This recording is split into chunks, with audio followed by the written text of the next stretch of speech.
Well, as families gather tomorrow to shower moms with love, let's not forget about our strong military mothers, women who are either serving or supporting spouses or children who serve.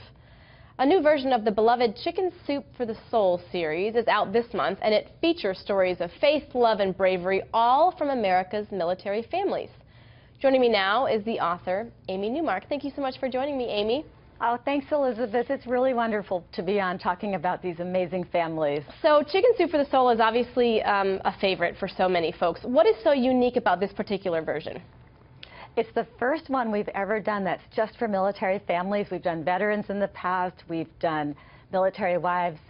And I've been getting so many stories from military families. I thought these people need their own book. So I have a question for you. How did you choose what stories to put in? Because really, if you talk to any military family, their story is worth sharing. That is true, and we had thousands of fabulous stories submitted. It was so hard to choose. We worked with the USO, and together we went through the thousands of stories, and we chose the final 101 that made it into the book. I want to talk a little bit about your motivation. I know a lot of people, and including myself, who hugely support the USO. Why do you support the USO? Well, these military families are the unsung heroes of the military, right?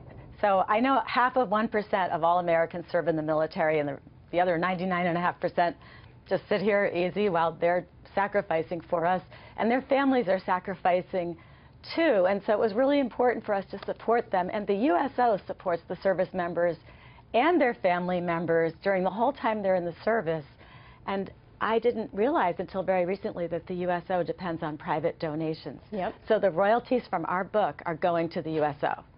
Now, I want to share one of your stories. There's obviously an inherent bond between military families, and one mother shared her story talking about her son returning home and the joy that she felt, but also at the same time she felt the pain of another mother whose son did not return home, and it could be a son or it could be a daughter and it could be a spouse.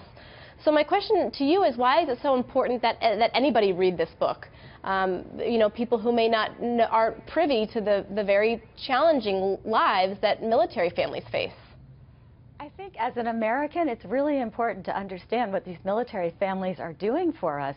We all honor the service members, but we can't tell when we're looking at the family members, and there are millions of them out there supporting our troops. As the USO says, they're the force behind the forces. I developed such a better understanding of military families as a result of working on this book. Can you share with us your favorite? Do you have a favorite? I've read about 20 of them so far, and they're all really incredible. Do you have a particular favorite?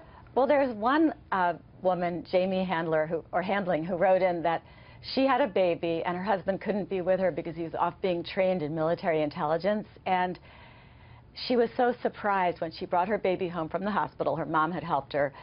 And then the doorbell rang, and it was her husband. He had driven 1,000 miles to be with her for one day, and then he was driving 1,000 miles back to where he was doing his military intelligence training.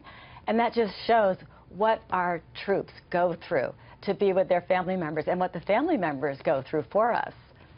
Well, Amy, I wish we had more time. This is a beautiful book that you put together. Thank you so much for your time and sharing the stories of the brave men and women and the people who support them. Thank you so much. Thank you, Elizabeth.